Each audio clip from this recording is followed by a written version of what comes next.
Fool that illuminates suddenly becomes particularly smart? Welcome. The theme today is a question. Fool that illuminates suddenly becomes particularly smart? 10 red points question. Fool that illuminates becomes very smart, instant, with his enlightenment. The illumination, from the point of view of some, is the transition from unconsciousness to consciousness, from darkness to light, from foolishness to wisdom. It is seen as growth. From other points of view, enlightenment is a process that has nothing to do with intelligence. But there is a perceptive lighting, and one regarding understanding, awareness. Enlightenment issue is very complex. Therefore it is hard to understand. People tend to confuse knowledge conferred by reality perception, the accumulation of pieces of knowledge, with intelligence. I want to emphasize that there are two main types of enlightenment, one type perceptive, of the senses, as a widening of the perceptive field, clairvoyance, and one type intellectual, of consciousness as an expansion of the capacity to understand the connections, the causal links. Perceptive enlightenment may present as an extrasensory perception of the material world's energy substrate, and this substrate appears as bright, consisting of bright energy. So perception appears as light energy. So it is a literally enlightenment. The other type is a figurative enlightenment, consciousness enlightenment. A trance state can confer both types of enlightenment, but the perceptive usually occurs faster, easier. Good example, I faced a little, like other people who have acquired clairvoyance, perceptive lighting, the following problem.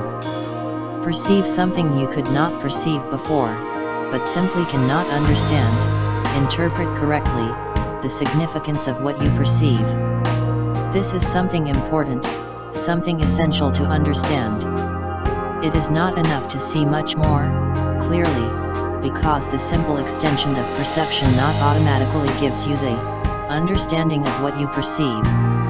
Also in the Bible, it is described that several people had visions, saw angels, and worshipped them because they believed that God is, but they were wrong, and they were directly told that they were wrong, and do not have to bow down to the angels. The same way of error is present in the contemporary period, in the case of initiated seers, clairvoyants, or people who become accidental clairvoyants, not through an initiation, which sees through clairvoyance. They say they are enlightened because perceive what others is hidden, but they are wrong often when trying to logically interpret the significance of the things perceived by clairvoyance, also called spiritual vision.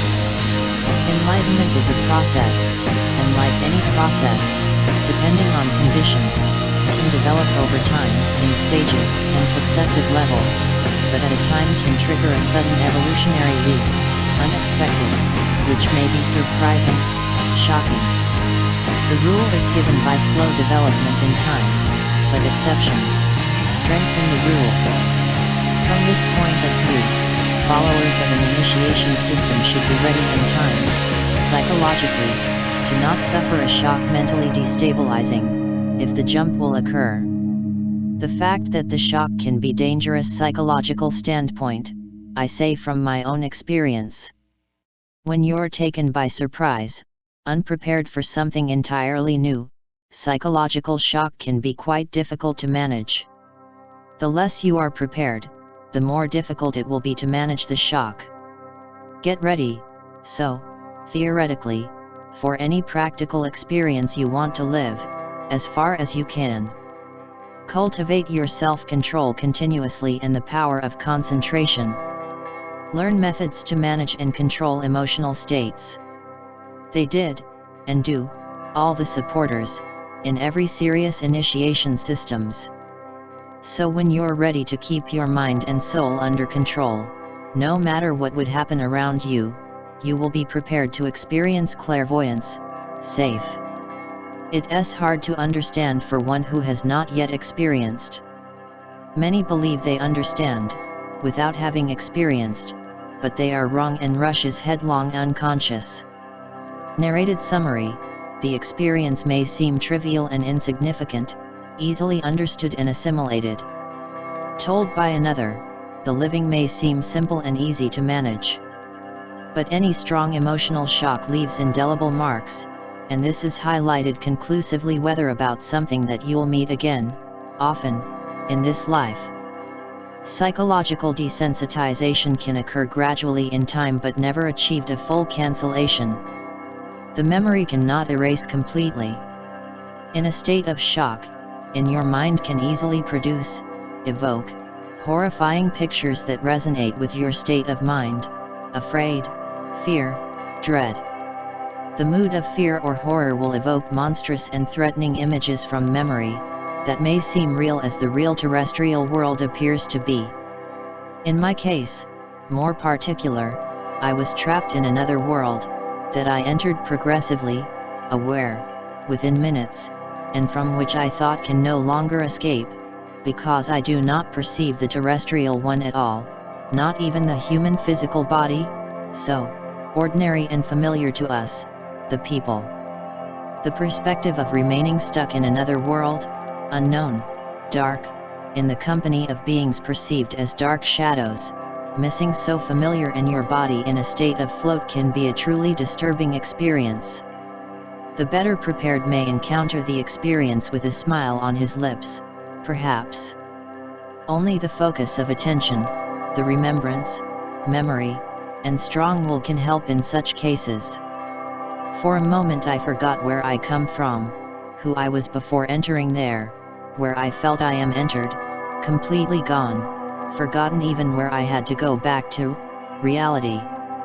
Detachment was so great that, actually, I lost all contact with this reality, as I was hooked gradually, but at one point I was totally monopolized by that other reality. For there was, indeed, a different reality. If I couldn't remember, I'd be stuck there, mentally, not knowing where to go back. If you get lost in such experiences, you can stay lost. If you cannot switch attention from that world that can attract and fascinate, and is also the somewhat familiar to you, how can you return? I know cases where people stayed concrete so captive, helpless, not understanding what is happening to them. They were interned in mental hospitals and treated with sedatives, especially. The fact that I remembered where I was before, who I was, and that I expressed mental intention and will to come back here in this reality, in remembrance of me, helped me to recover. I felt I could stay there if I want, if I do not express the intention and willingness to return. Certainly one who is unable to access memories, and who is unable to switch attention from the world wherein there penetrates, cannot be detached from it, and will not go back to the reality, remaining mentally captive in such another world wherein there enters consciously or unconsciously, more or less consciously. 10. Red points question: if you have a reminder of where you came here, you could go back there, instantly, through an effort of will and the expression of intention? Who remembers where he came here from? In this world of amnesiacs. Smiley face. Who can access his older memories, of an earlier moment to his incorporation in this world? Who remembers why is he here?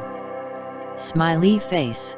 We are or are not prisoners stacked in our attention, granted in full mode to this world, that we cannot detach our attention actually.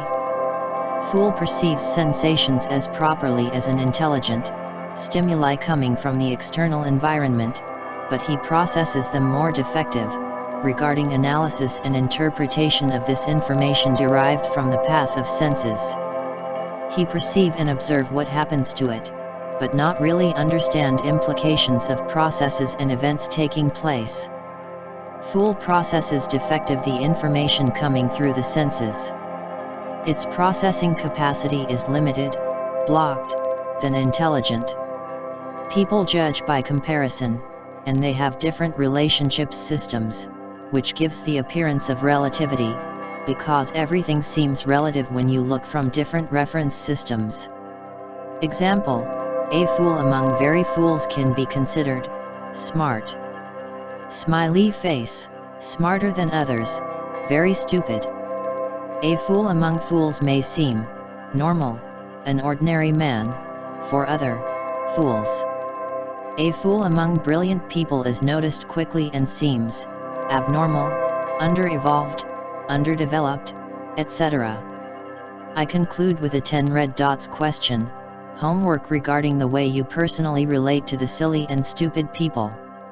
Is the child stupid, compared to an adult, relative to an adult? Whatever the answer, try to explain to you why. You can leave your answer below in comments if you want. On the blog, you can also find links to other articles about the Enlightenment, related issues. Here I wanted to emphasize this fact, that there are two main types of enlightenment. The title question, fool that illuminates suddenly becomes particularly smart. It is somewhat rhetorical, because not really heard until now of some fool to enlighten suddenly, isn't it? This process of enlightenment seems to occur at a certain level, so to speak. Here I conclude, and, further, I wish you a wonderful day to you.